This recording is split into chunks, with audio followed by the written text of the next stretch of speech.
What is poppin', y'all? It's your boy D-Marty, aka D-Ron. So back with another video. So let's talk about Monday Night Raw.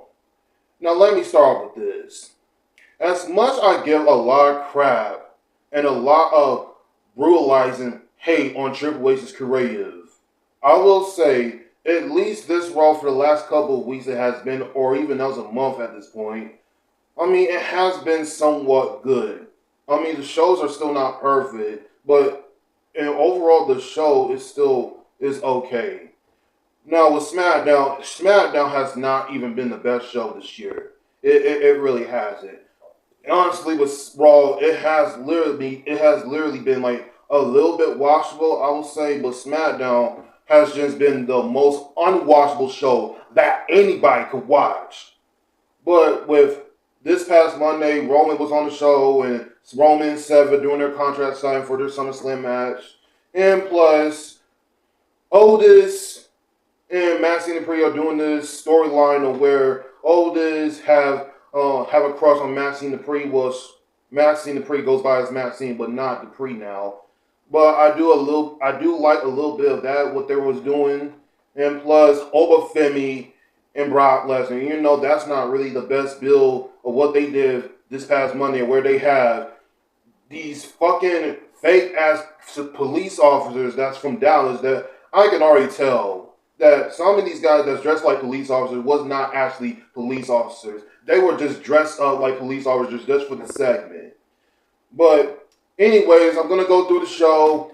And before we get into that, if you haven't already, please go ahead and subscribe to the channel. If you haven't already, follow me on social medias, turn on notifications, because I will be posting every single week. So even further ado, let's get straight into the show. So Brock Lesnar and Paul Heyman comes out. Apparently, they just say absolutely nothing other than the fact that Paul Heyman says that he has a restraining order for Obafemi, that he's not longer to be like 7 feet from Brock Lesnar, and Obafemi comes out, and these fake ass police officers from Dallas that's not really police officers actually had to separate those two, and Brock and Paul Heyman rush out of the ring, and then Obafemi just squashed these officers and just throwing them out of the ring, and like he's like choke slamming them, powerbombing them, and throwing them out of the ring. And then Oba cut like a good little decent promo, which I thought was good. Which I wish it was more than this, but this is what we got with Oba fit in this segment. But they could have literally did something. Here's what I was thinking of too.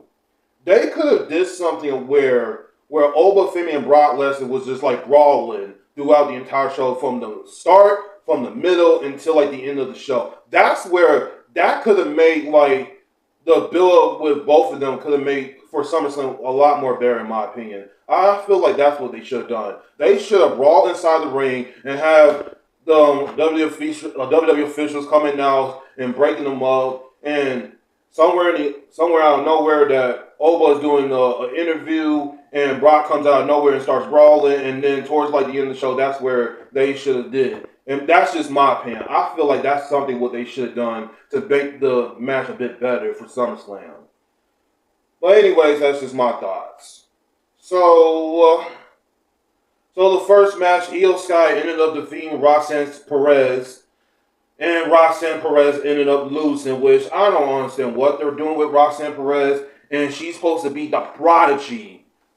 Let me repeat that. The prodigy of the women's division, and she hasn't done nothing to be the prodigy. All she's been doing, literally, since she has arrived in WWE, is nothing but losing, except for winning a tag team title, I guess, but no other major championships that she has won.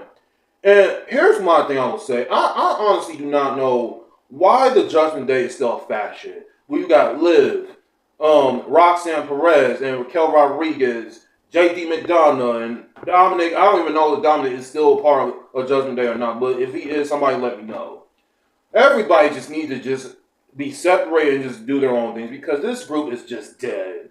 It's really dead at this point. I mean, the only thing that actually started with the group when it first started was Edge. And you got Rhea Ripley, Damian Priest, and you got a few more others that was added to the group. I mean, at first it was cool to see that with Edge, Rhea Ripley, and Damian Priest. It's like now cutting like 5, 6 years later, they still happening. The fashion is still happening, and honestly, this fashion it's already been run its course. So I don't understand why this fashion is still going.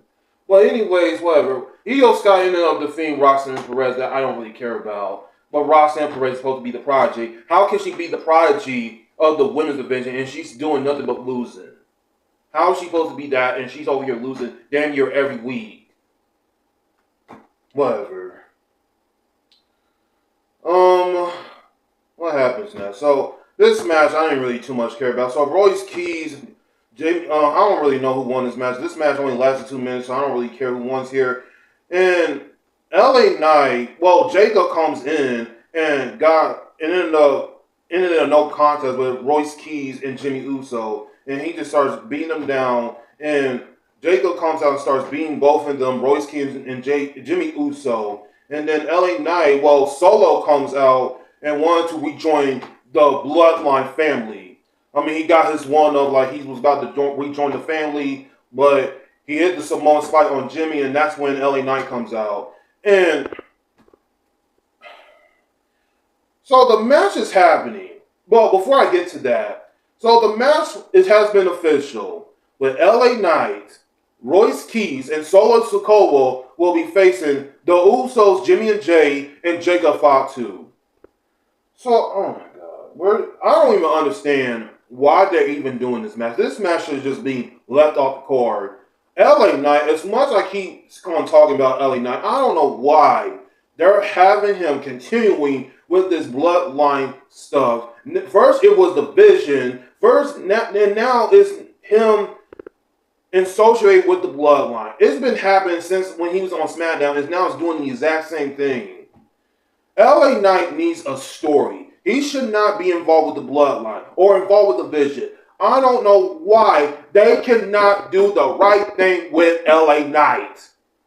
The only thing you could have just did is have LA Knight just have a storyline of his own. It is not that hard. And it's like, who really gonna cares who wins this? Like, with the Usos, Jacob facing LA Knight, Solo, and Royce Keys. Like, nobody cares about this. If you ask me who wins this, I don't really care who wins this. So I don't even know why this match is even on the card. But it should not even be on the card. But yeah, it is. LA Knight needs to be in the storyline. For the others with the whole bloodline, it's already getting stale at this point. Because I don't even know where Jacob is, where he's at on his own. Because he's still aligned with the bloodline with the Usos and Roman. But I don't know at this point. They clearly just do not know what they're doing. They don't know what they're doing. So I don't know what they're doing with that whole thing with Jacob and all of that stuff. So I don't know about that. Then you got the gauntlet match. A number one contender who will fight Penta for the Intercontinental Championship at Summerslam.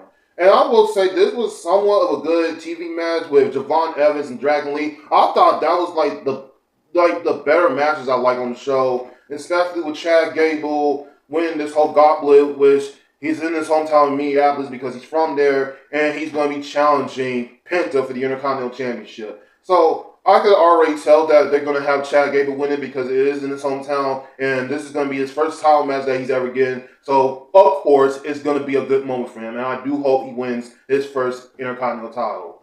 I hope it does. I hope, since now he's back as Chad Gable for like the last month or so, hopefully, if they give him a run with the championship, if he wins at SummerSlam, then that would be great. So, what happens next? So, yeah, we already know that happened.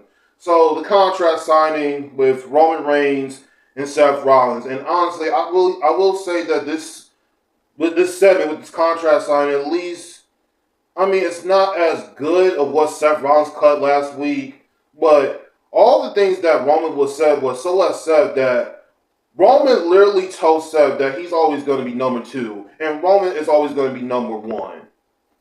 Honestly, I do have to disagree with Roman on this, because Seth has always going to be number 1. No point about it. Like, Seth is always going to be number 1, but like before Roman Reigns, and here's why. So, we already know the backstory behind the Shield. Seth, Roman, and Dean. Because before he came at his biggest, I mean, there was the whole thing with him being part of the Authority. I mean, he won his WWE Championship for the first time.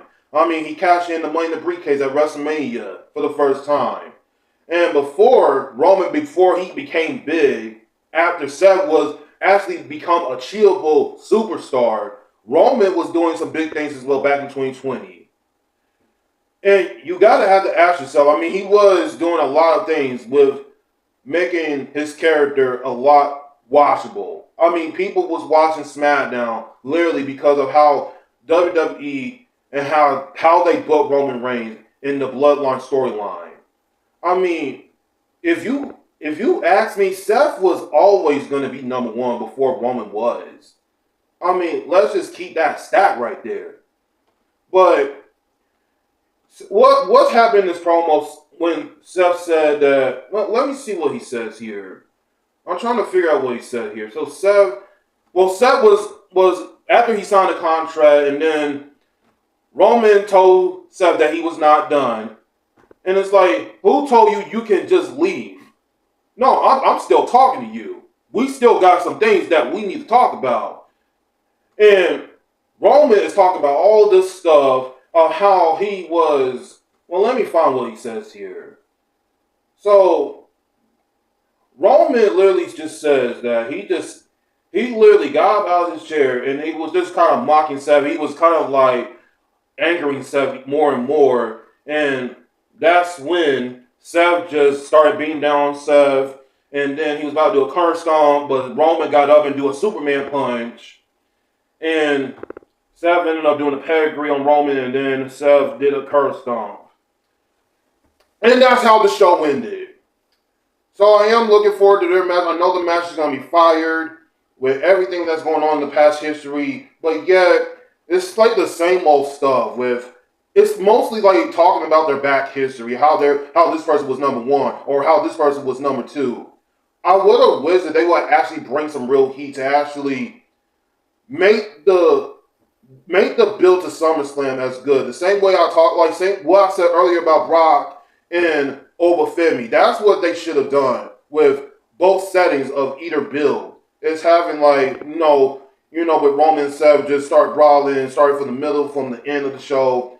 But I know this is going to be the main event of the show of Monday, so I can already tell that this match is for Roman and Seth is going to be night 2 of SummerSlam, and then Cody and Punk, and it's like, oh my god, that.